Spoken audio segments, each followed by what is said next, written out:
Today, let us discuss about Sukuk. What is Sukuk all about? What it means? What is the literal meaning of it? And from which language is this word derived? The word Sukuk is basically a plural word. The singular word of Sukuk is sak, and this is derived from Arabic. And sak means a certificate.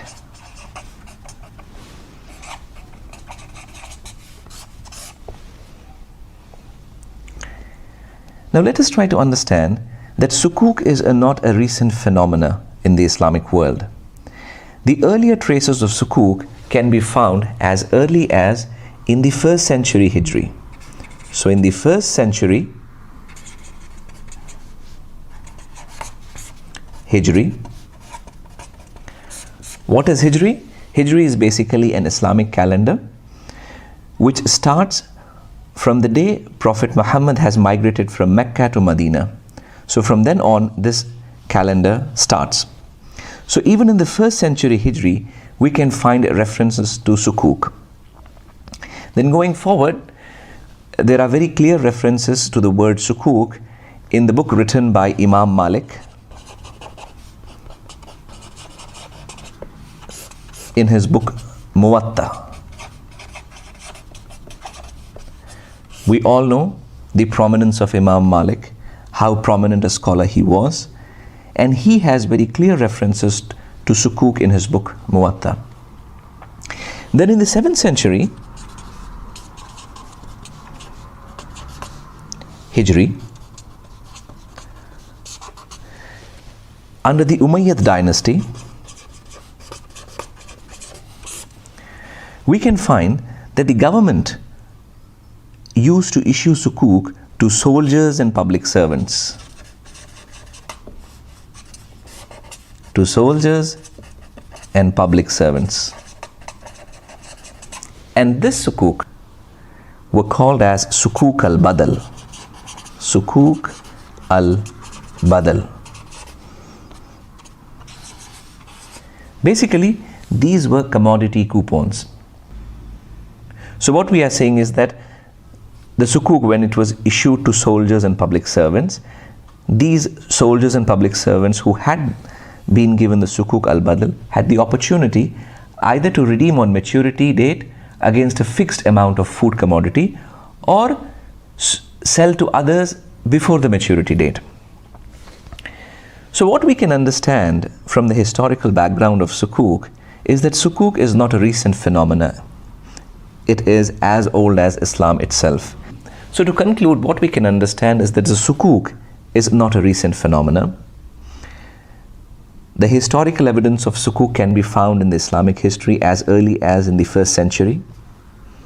Then we can find it in the book written by the prominent scholar Imam Malik.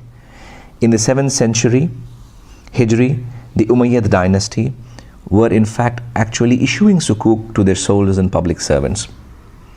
So Sukuk is a very recognized concept in Islamic history. Now let us continue our discussion on Sukuk. Now it is important to understand that of course we have discussed the historical references to Sukuk. But in the modern revival or in the modern resurgence of Sukuk, there are certain institutions which have played a very important role. And the first amongst them is Islamic Fiqh Academy.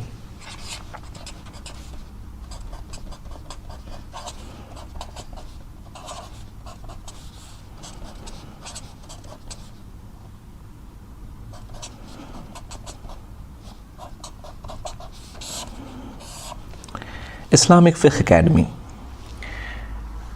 Basically, this is an organization which comprises of prominent scholars from across different countries who discuss issues related to Islamic law and pass resolutions.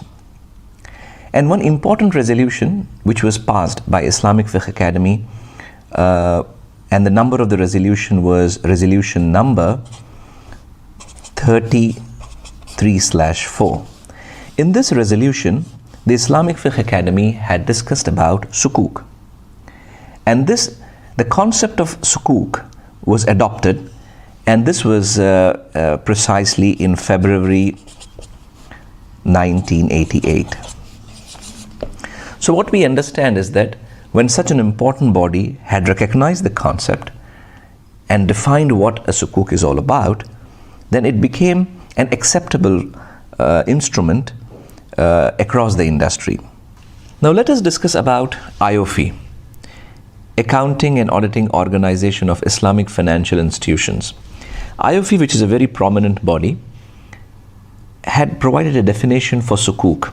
And according to IOFI, sukuk are certificates of equal value representing undivided share in the ownership of tangible assets, usufruct, or services. So what it means is that these are certificates which are backed either by tangible assets or by usufruct or by services. And going forward, we will understand what exactly we mean by tangible, by usufruct, okay, what we mean by services.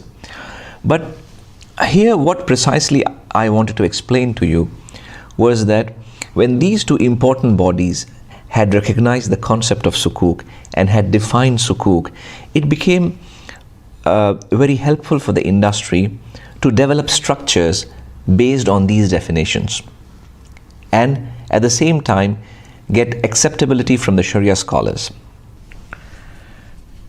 Let us now discuss about sukuk categories. Broadly, sukuk can be categorized into two. One is the asset-based sukuk and the other is the debt-based sukuk.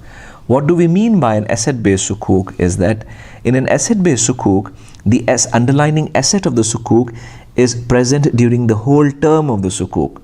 An easy example of this would be an ijara sukuk, meaning to say as ijara meaning lease. So in an ijara sukuk, if the SPV has purchased certain real estate from the proceeds obtained from the investors and then leased it to the obligor, so until the term of the sukuk is finished, the asset would be in existence in the structure. What do we mean by a debt-based sukuk is that, for example, in a murabaha sukuk, if the SPV has purchased certain commodities and then sold that asset to the obligor, then it's not necessary that the obligor keeps that asset in possession. The obligor can always sell it to a third party and obtain cash, and the return to the investors would be given from the obligation which is created through a murabaha between the SPV and the obligor. But in an asset-based sukuk, the return to the investors would be linked to the performance of the underlying asset of the sukuk. So this is the main difference between an asset-based sukuk and a debt-based sukuk.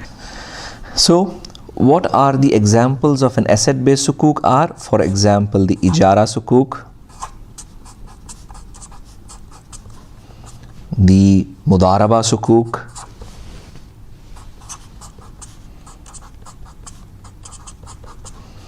and also, for example, the musharaka sukuk.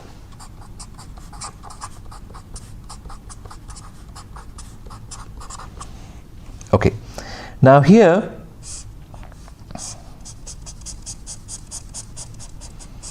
what are the examples of debt-based sukuk? For example, we have murabaha sukuk,